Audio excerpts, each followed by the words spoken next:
Welcome to the deep dive. Today we're going to be looking at EU shipping regulations, Okay. specifically something called Fueleu Maritime. Right. Imagine a world where, you know those massive cargo ships? Yeah. The ones bringing you everything from that morning coffee to your new car? Mm-hmm. They're getting a serious eco makeover. Yeah. That's the goal of Fueleu Maritime. That's the ambitious goal. Yeah. And to guide us through this, we have a white paper from DNV. Right. They're a leading maritime risk management company.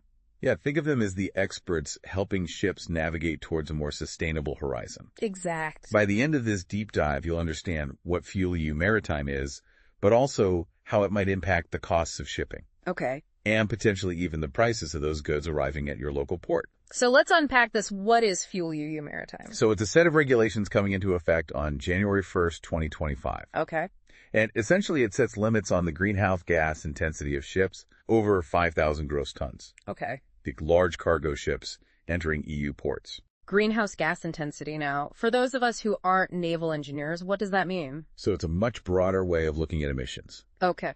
Imagine you're tracking every single drop of gasoline from the oil well all the way to your car's tank. Okay. The extraction, the refining, the transport, everything. Wow. That's the level of detail we're talking about with greenhouse gas intensity.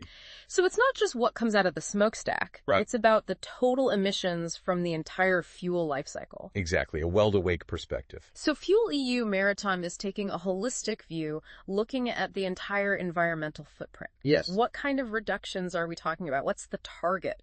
The targets are quite ambitious. Okay. It starts with a 2% reduction in greenhouse gas intensity by 2029 compared to 2020 levels. Okay. But by 2050, they're aiming for a whopping 80% reduction. 80%, that's huge. It is. That's like trying to swap out the engine of a moving car. Yeah. How are they expecting the shipping industry to adapt?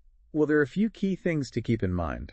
First, this regulation applies to 100% of energy use for voyages within the EU. Okay. So any ship operating entirely within EU waters has to meet these targets. Got it. And for voyages entering or leaving the EU, it covers 50% of the energy use. So even ships just passing through, they're going to feel the impact. Exactly. This must have huge implications for everyone, not just the ship owners, right? Absolutely. So we're talking about ship management companies who are responsible for the day-to-day running of the ship. Right. Charterers, the ones actually hiring the ships to transport their goods. Okay. And even bunker suppliers, the companies that provide the fuel. Got it. Meeting these targets won't be a simple task. Right. It will require investment in new technologies and fuels. Yeah. Potentially leading to higher costs throughout the system. Which brings us to the big question. Yeah. How are shipping companies going to comply with these regulations? Right. DNV outlines several different options, almost like a buffet of compliance strategies. Mm-hmm. What are some of the choices on the table? So the simplest option, at least on the surface, is for ship owners to just pay a penalty if they exceed the emissions limits. So just keep using those traditional, dirtier fuels. Right. And accept the fine. Yeah. That doesn't seem very sustainable, both for the environment and their bottom line. Yeah, you're right. And those penalties aren't static. Yeah. They actually increase over time if a ship continues to miss the targets. Oh, wow. It gets very expensive very quickly. So what are the alternatives? So one option is to switch to lower emission fuels. Mm. This is where things get exciting. Okay. We're talking about biofuels, which are derived from renewable sources. Okay. Liquefied natural gas, or LNG, which burns cleaner than traditional marine fuels. Mm-hmm. And even more futuristic options like e-methanol and blue ammonia. E-methanol and blue ammonia. I feel like I'm suddenly on the bridge of the Starship Enterprise. They do sound futuristic. Yeah. But they're becoming a real part of the conversation. Okay. E-methanol is methanol produced using renewable energy sources. Right. Which drastically reduces its carbon footprint. Okay. Blue ammonia is made from natural gas, but with a twist. Okay. The carbon emissions are captured and stored, Oh, wow. preventing them from taking the atmosphere. It's like having your cake and eating it too. Okay, so cleaner ways of making familiar fuels. Got it. Are there any other options on the table? Absolutely. Another approach is to focus on energy efficiency, Okay. essentially making the ships themselves more fuel efficient. So better hull designs and more efficient engines. Exactly. And there are even more interesting technologies coming into play, like wind-assisted propulsion systems. Okay. Essentially, giant sails to harness wind power. Wow. Then there's shore power connection, which allows ships to plug into the electricity grid while in port instead of running their engines. Interesting. It's all about reducing fuel consumption wherever possible. So many possibilities. Yeah. But I imagine each option comes with its own set of costs and complexities. Absolutely. How are companies supposed to choose? That's where the flexibility mechanisms built into Fueleu Maritime come in. Okay. The regulations allow for banking, borrowing, and pooling of emission allowances. Okay, hold on. I need you to break this down for me. Like, I've never even seen a ship before. So imagine a ship that performs better than the emissions limit for a year. Okay. It's like getting extra credit in school. Okay. You get a surplus of emissions allowances with banking. You can save that surplus and use it later. Okay. For a year when you might exceed the limit. So you're saving it for a rainy day. Exactly. Borrowing works in reverse. Yeah. You can borrow allowances from the following year if you anticipate needing them. Like taking out a small loan. Exactly. Okay, what about pooling? Pooling is all about collaboration.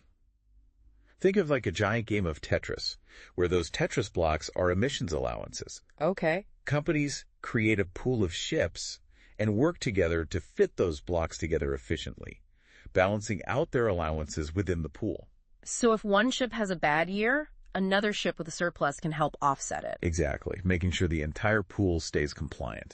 So it's like teamwork for cleaner shipping. But all this still feels very theoretical. Right. Are there any real-world examples of how these strategies might play out? Yes, DNV uses a hypothetical case study in their white paper to illustrate just that. Perfect. Let's dive into that next. Give us the juicy details. They use the example of a bulk carrier, Okay. the workhorse of the shipping world, carrying unpackaged cargo like grain or ore. Right. Imagine an 80,000 DWT bulk carrier operating entirely within the EU. Okay. That's roughly the size of a football field, by the way, for those trying to picture it. Wow, that's a lot of cargo. DNV modeled the costs of various compliance strategies over a 20-year period, Okay. showing how those choices can have major financial implications. Okay, I'm all ears. What did they find? Well, here's a surprising takeaway. Doing nothing and just paying the penalties. Yeah. That turns out to be the most expensive option in the long run. Those fines really add up. You can't just ignore the problem and hope it goes away. Exactly. What about those alternative fuels we talked about? Right. Where do they fit in? Let's start with LNG, or liquefied natural gas. The study shows that LNG emerges as a surprisingly cost-effective option, at least until 2035. Really? Why is that? It's because of LNG's lower greenhouse gas intensity compared to traditional fuels, like heavy fuel oil. Okay. The ship can run on LNG and meet those early FuelEU targets without needing expensive biofuels or those futuristic fuels we discussed. So it's a good bridging solution, a stepping stone. Exactly. And there's an even cleverer strategy involving LNG. Okay. Imagine the ship banks its surplus allowances in those early years when it's running on LNG. Okay. They're essentially saving up those extra credit points. With careful planning, they could potentially achieve compliance for the ship's entire lifespan. Wow. Without ever needing to switch fuels or pay a single penalty. That's incredible. It is. But I imagine biofuels and those more advanced fuels like e-methanol will still play a role, right? Absolutely. As those FuelEU targets become more stringent over time, Right. those cleaner fuels become increasingly important. That's one of the key takeaways from this study. Okay. The choice of fuel and compliance strategy can have a multi-million-dollar impact over the lifetime of a ship. Millions of dollars. Yeah. So the stakes are incredibly high. There's no doubt about it. And we haven't even touched on the commercial side of things yet. Oh, right. How FuelEU impacts the relationships and contracts between all the different players. Oh. That's a whole other layer of complexity. We need to unpack that in our next segment, for sure. Definitely. But before we go, any final thoughts for our listeners as we wrap up this part of our deep dive? I think the main takeaway is that Fueleu Maritime is a game changer. Okay. It's not something the shipping industry can ignore. Companies need to start planning now. Yeah. Figure out the most cost-effective and sustainable way to comply. Right. The choices they make regarding fuels, technology, and compliance strategies will have a major impact on their bottom line. Right. And ultimately on the prices of the goods we all rely on every day. That's a great point, and this is just the beginning of the story. We'll be back after a short break to explore the commercial side of Fueleu Maritime. Stay tuned. Okay. Welcome back to the deep dive. We've been talking about the Fueleu Maritime regulations and how they're going to shake things up in the shipping industry. It really is a big shift. And we talked about all the different ways ship owners can try to comply. But you mentioned that the commercial side of things, Yeah. that's where it gets really complicated. That's where the ripple effects really start to be felt. So what kind of ripple effects are we talking about here? Give me some concrete examples. What's going to change? So let's start with contracts. Okay. Who's going to bear the cost of compliance? How is this going to reshape agreements between ship owners, charterers, those ship management companies? Right, because it's like a three-legged stool. If one leg gets shorter, the whole thing's unstable. Exactly. So how do these relationships change under Fueleu? Well, think about it. A charterer might want to use a specific type of fuel because it's cheaper or it fits their sustainability goals. Mm-hmm. But the ship owner is ultimately responsible for making sure the ship complies with the regulations. So what if the charterer wants to use fuel that's not clean enough? Exactly. And then the ship owner gets hit with a penalty. That's exactly the kind of conflict that could arise. Right. And that's why clear communication and well-defined contracts are going to be absolutely essential. Yeah. You know, if those agreements aren't rock solid, we're going to see disputes, financial surprises, Yeah. a lot of finger pointing down the line. So it's not just about who pays either, right? It's about being able to prove you're actually complying with the regulations. You hit the nail on the head. We're going to need reliable, verifiable emissions data. Think of it as the receipt that proves you paid your environmental dues. So we're not just talking about adopting new technologies or fuels. We're talking about new ways of tracking, measuring, and reporting emissions. Absolutely. It's a whole new layer of complexity. Yeah. So let's break down the commercial impact for each of the players. Okay. Let's start with the ship management companies. Okay. The ISM companies. Right. They're the ones who are ultimately responsible for crunching the numbers, Right. reporting the data. And as we discussed, they often have limited control over the fuel choices Right. or the ship's operational decisions. They're kind of stuck in the middle. So how can they protect themselves in this environment? So ship management companies are going to have to be very strategic about the contracts they sign. Okay. They need ironclad guarantees from ship owners that cover any potential Fueleu-related costs. Okay, so like an insurance policy? Exactly. An insurance policy against those unexpected penalties. So we're going to see some major revisions to ship management contracts as companies try to navigate this. Without a doubt. Okay, so ship management companies need to cover their bases. What about the ship owners themselves? They own the ships, they own the assets. They're the ones carrying a lot of weight on their shoulders. So what's their situation? Well, they're the ones who will likely have to provide those financial guarantees. Right. To the ISM companies. They're the ones ultimately on the hook. And they might even end up contractually taking ownership of any emission surplus a ship generates. Hold on, I thought exceeding the emissions targets meant penalties. Right? Are you telling me ship owners could potentially profit from being too clean? Yeah, that's the interesting twist here. Wow. Think of it like carbon credits, but for shipping. Okay. And generates a surplus of emission allowances. They could potentially sell those allowances. To other companies? So other companies who are struggling to comply, it's like a reward for being ahead of the curve. So there's a real financial incentive for ship owners to go above and beyond. Absolutely. It's not just about avoiding penalties. It's about potentially creating a new revenue stream. Now, what about the charterers? They're the ones actually hiring the ships.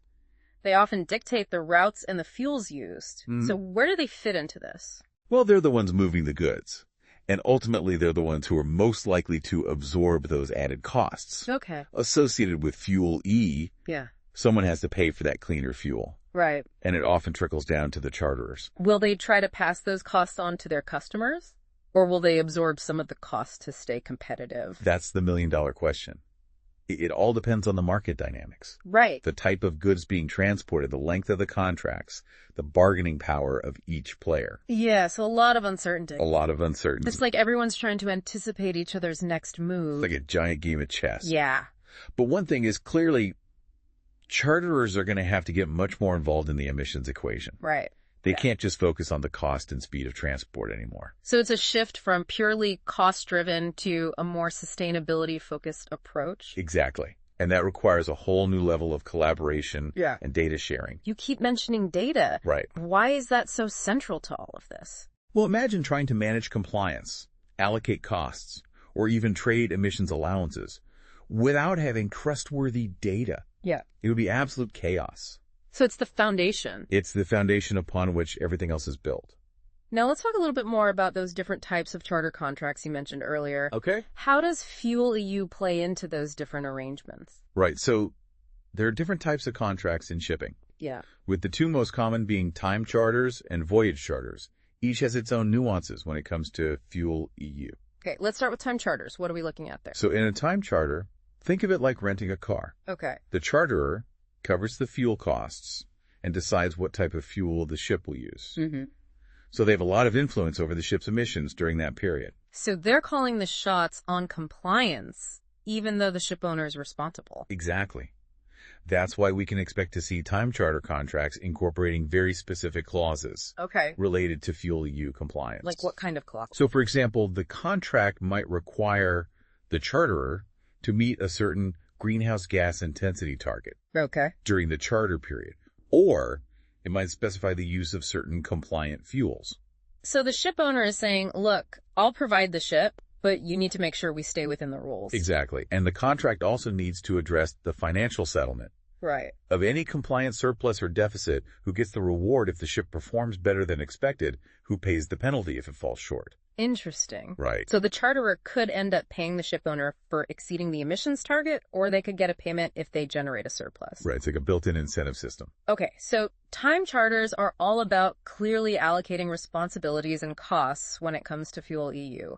What about voyage charters? Okay, so think of a voyage charter like taking a taxi. Okay. You pay for a specific trip, and the driver chooses the route, and the fuel, in this case, the ship owner typically covers the fuel costs and makes the fuel choices. They have more control over the emissions for that specific voyage. So they're taking on more of the risk. Yeah, but they're also likely to factor those compliance costs into the overall freight rate they charge the charterer. So the cost is passed on, but it's just baked in. It's baked into the price. Okay. But there can be variations in some cases.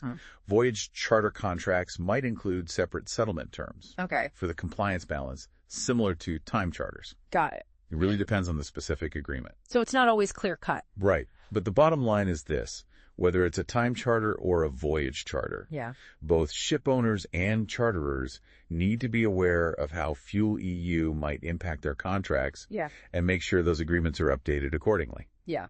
It's not business as usual anymore. Definitely not. Okay.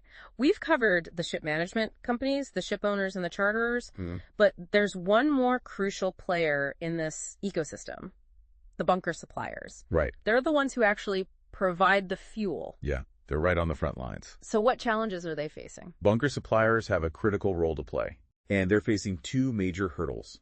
First, they need to ensure a reliable supply of those lower emission fuels. Okay, that makes sense. It's one thing to have ships designed to run on e-methanol, but if you can't actually find e-methanol at the port, you're in trouble. Exactly. And the second challenge is documentation. Okay. They need to be able to prove that the fuel they're supplying actually meets the Fuel EU requirements. So like some kind of certification process. Precisely. That's where something called a proof of sustainability, or POS, comes in. Okay, so the POS is like a guarantee that the fuel is as green as it claims to be Yeah, like an organic label. for shipping fuel. That's a great way to put it. So this is essential for the ship management companies Right. to prove their compliance. Exactly. Without it, they're stuck using the default emission factors for conventional fuels, which can lead to those hefty penalties we talked about. So bunker suppliers are going to have to adapt their operations, invest in new infrastructure, develop these tracking and documentation systems. They're a crucial part of this transition. And it seems like everyone in the maritime industry is going to be affected by these regulations in one way or another. It's a chain reaction. Yeah. Fuel EU is setting off a wave of change. Rippling throughout the whole sector. From the shipyards to the boardrooms. And those ripples are going to extend far beyond the EU, right? What's happening in Europe. This is just one piece of a much larger global puzzle. Exactly. We need to zoom out and look at the bigger picture. Okay, now you've really piqued my curiosity. How will Fuel EU impact the global shipping landscape? That's the question we'll need to explore in our next segment. Welcome back to the deep dive. We've been focusing on this Fuel EU Maritime. Right. But it's important to remember that, ships travel all over the world. Absolutely. Not just in Europe. It's a global industry. So who's setting the rules on the international stage? That would be the IMO, the International Maritime Organization. IMO. Yeah, it's the UN agency responsible for regulating shipping globally. Okay, so the IMO is kind of like the United Nations of the seas. And what's their stance on all this? Are they as ambitious as the EU? They're on a similar path, aiming for net zero greenhouse gas emissions from shipping by or around 2050. Okay, so same target date as Fuel EU, but they're using the term net zero. Right. Is that different from just, the percentage reductions we talked about? You're right. To pick up on that, net zero means that any remaining emissions from shipping would need to be balanced out Okay. by removing an equivalent amount of carbon from the atmosphere. So like planting trees or investing in carbon capture technology. Exactly. It's like a balancing act. You can still emit some greenhouse gases, Okay. but you have to compensate for them. And how are they planning to achieve this?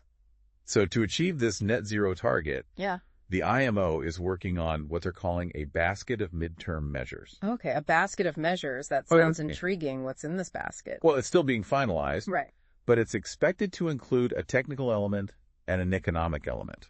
The technical element will likely mandate the use of lower emission fuels, similar to what the EU is doing. So setting limits on the carbon intensity of the fuel itself? Precisely kind of like fuel efficiency standards for cars. Right, right. And then there's the economic element, Yeah. which could involve a pricing mechanism for greenhouse gas emissions. So making it more expensive to pollute. Exactly. The idea is to create a financial incentive for ship owners to clean up their act.